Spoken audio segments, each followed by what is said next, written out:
Morning everyone, hope you guys are fine at your ends. Thanks for watching my videos, and I'm not here to tell you guys to come and subscribe my channel because my channel is not into kind of what you say, it's a purely into kind of life inspirational transformational things. It's about the experience what I share with you guys. So the guys who are interested in kind of transforming their lives, they can visit my channel, they can subscribe because my channel I will not get the viewership. I also know that for my channel the viewers will not be much more, but the people who really are struggling in their life and for getting some kind of transformation, they can come and watch my channel because I am sharing my experiences. So today's topic, I just wanted to share with you guys is respect versus fear, the foundation of true leadership in families, organization, and society. Good day, everyone. Today, I invite you to join me on a journey to explore one of the most fundamental questions of leadership. What truly strong leadership? Respect or fear? What exactly a true leadership? And we will see how this dynamic plays out in, you can say, in families, organization, and society at large. Let's begin with families. At the heart of every strong family is a sense of trust, mutual respect.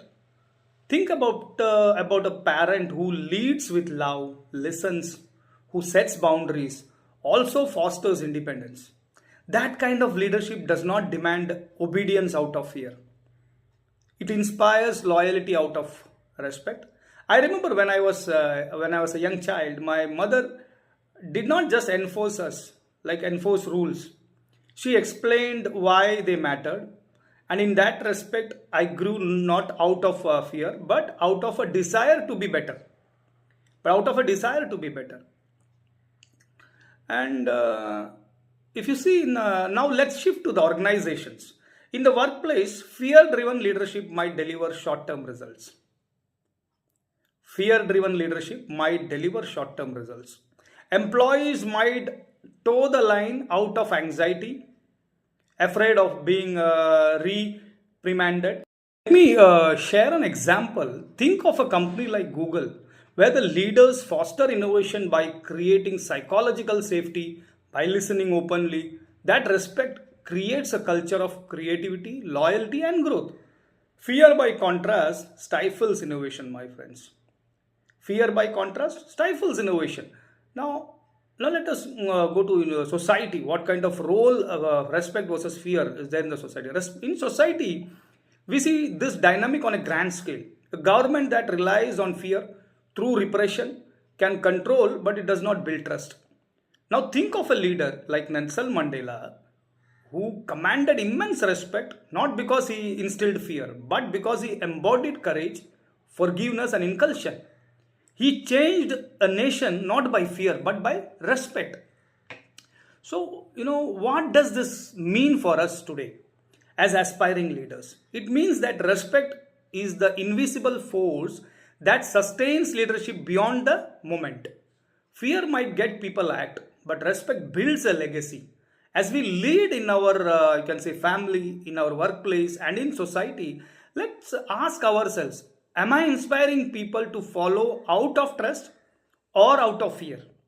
Because the leaders we remember, the leaders we admire, are those who live, you can say, who elevate us, not those who control us. Because the leaders we remember, the leaders we admire, are those who elevate us, not those who control us. Now, as we can say, so as we look today's world, leadership is unfolding in a complex landscape. Around the globe, we see leaders navigating crisis, whether it's political unrest, economic uncertainty, or shifting climate. In India, for an example, we are witnessing a moment where strong personalities lead both by respect and at times by polarizing fear. Families watch closely. Parents wonder what future their children will have, whether they are in urban centers or rural villages. And across society, there is a hunger for leadership that does not just command, but connects that does not just win votes but win hearts. So if you see that on the whole world's leadership is a complex landscape around the globe. If you see the leaders navigating crisis, whether it's political instability, economic turmoil, or a shifting climate. In India, we are seeing a pivotal moment, you can say. Leaders are navigating a nation of immense diversity, and right now we see a dynamic tension. Some political figures, like Prime Minister Narendra Modi, lead with a mix of charisma and strong policy shifts. And they inspire millions, but also spark debate. Families today feel the weight of these shifts, whether it's a parent deciding how to vote or how to talk to their children about rising inequality or opportunity. Across the country, people are asking, is leadership guiding us toward unity and progress or division and fear? And in this conversation, you can say families become microcosm. They are the front line of how we respond to leadership, how we hope for better, and how we shape a kinder future. As we close, remember this quote. The great leaders is not necessarily the one who does the great things, but the one who inspires others to do great things. I will repeat that word. The great leaders is not necessarily the one who does the greatest things, but the one who inspires others to do great things. Lead with respect, and you build a future worth following. So it's very tough. If you see in India as well, we are seeing a very pivotal moment. Leaders are navigating a nation of immense diversity, and right now we see a dynamic tension. Some political figures, there are, see, this shift is also making a fear to the families as well.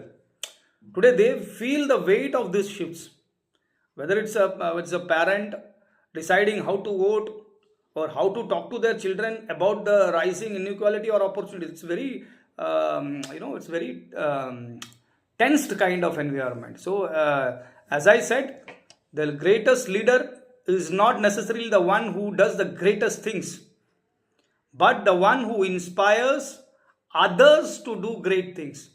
Lead with respect, and you build a future worth following. Thanks a lot. Bye bye. See you. Take care.